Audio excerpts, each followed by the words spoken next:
Karunia bahasa, atau glosa, jatuh di hari raya Pentakosta, ketika orang-orang Yahudi saleh dan juga murid-murid berkumpul di Kisah Para Rasul 2. Tetapi mengapa pencurahan Roh Kudus terjadi di hari raya Pentakosta? Apakah sebenarnya yang orang-orang rayakan di hari raya Pentakosta? Hari raya Pentakosta bukanlah memperingati hari pencurahan Roh Kudus. Karena hari raya Pentakosta sudah ada jauh sebelum Kisah Para Rasul pasal 2. Ketika para rasul dan semua orang Yahudi yang kudus berkumpul, tentu saja mereka bukan sedang memperingati hari pencurahan Roh Kudus, tetapi hari raya Pentakosta, yang dalam bahasa Ibraninya, Shavuot. Dan pada hari raya Pentakosta, terjadilah pencurahan Roh Kudus. Di mana karunia glosa, atau karunia bahasa, pertama kali terjadi. Harap pengertiannya janganlah dibalik, karena maknanya akan berbeda jauh. Kejadian-kejadian besar yang mempengaruhi umat di bumi, jatuh di hari-hari raya yang tertulis di Taurat. Termasuk hari-hari di dalam kehidupan Yehusha Kristus. Itu berarti kematian, dan kebangkitan Yehusha Kristus pun, terjadi di hari-hari yang terdapat di Taurat, yang disebut juga Moedim. Ya, betul sekali. Kematian Yehusha Kristus jatuh di hari raya Paskah. Istilah Jumat Agung, kami tidaklah setuju. Karena tidak tertulis di Alkitab melainkan istilah yang berasal dari kerajaan Romawi. Silahkan klik di konten kami sebelumnya. Dan kebangkitannya jatuh di hari raya Buah Sulung, dan bukan di hari raya Paskah. Karena Yehusha Kristus adalah yang sulung, yang pertama, yang dibangkitkan dari kematian. Untuk penjelasannya silahkan klik di konten kami sebelumnya. Kebangkitan Yehusha Kristus jatuh di hari pertama, setelah hari ke-7, atau hari Sebat. Hari ke-1 dalam kalender Romawi disebut juga hari Minggu, yang bahasa Inggrisnya, Sunday, yang artinya dalam bahasa Indonesia, hari matahari. Pentakosta dalam bahasa Yunaninya berarti hari yang ke-50.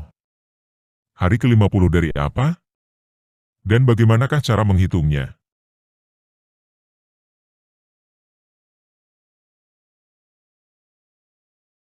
Satu minggu bahasa Ibraninya, Shavuot. Shavuot berasal dari kata Shavuot, yang artinya menghitung 7 kali Shavuot. Dari manakah dimulai perhitungannya?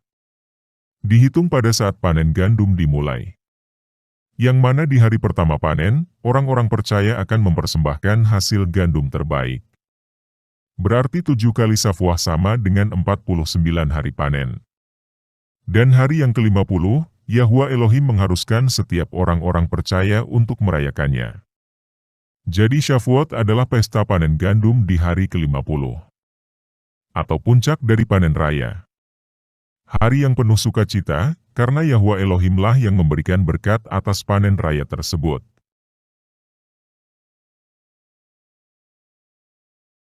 Ketika Yusuf sedang bermimpi mengenai berkas-berkas gandum yang menyembah, apakah arti kata gandum? Ke-11 saudara-saudara Yusuf. Atau 11 suku Israel. Apakah yang dimaksudkan dengan berkas-berkasnya? Orang-orang percaya, atau bangsa Israel. Apakah yang dimaksudkan mengumpulkan gandum? Mengumpulkan dan memurnikan orang-orang yang akan dipilih oleh Yehusha Kristus. Di manakah iblis menaburkan benih-benih kejahatannya? Di tengah-tengah orang-orang percaya, umat Israel, bangsa pilihan Yahwa Elohim yang tidak dikarenakan garis keturunan, tapi iman percaya. Jadi jelas sekali bahwa gandum yang tertulis di Alkitab adalah kata kiasan untuk orang-orang percaya. Mari kita kembali kepada skematik Moedim berikut. Hari Raya Paskah, Buah Sulung, dan Pentakosta.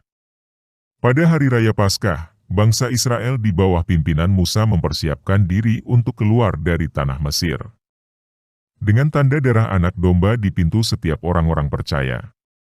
Yehusha Kristus mati di Hari Raya Paskah, sebagai domba anak Paskah, tanda dari setiap orang-orang percaya yang mau keluar dari pengajaran-pengajaran dunia.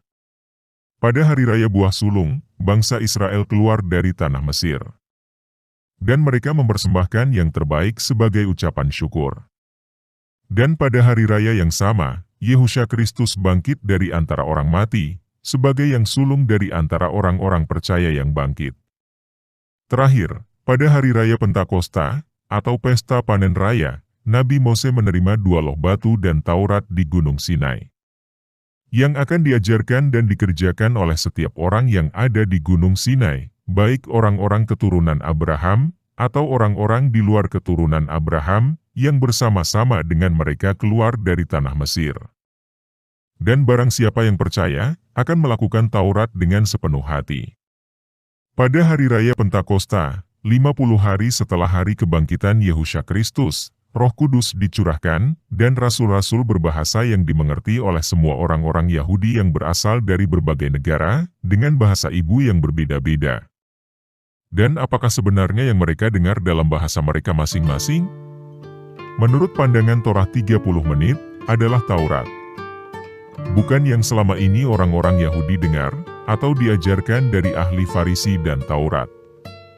Bukan yang selama ini orang-orang Yahudi kerjakan berdasarkan tradisi nenek moyang. Tetapi peraturan-peraturan yang sama, seperti yang Nabi Musa dapatkan di Gunung Sinai. Torah 30 menit mengerti, begitu banyak hal-hal yang harus dijelaskan.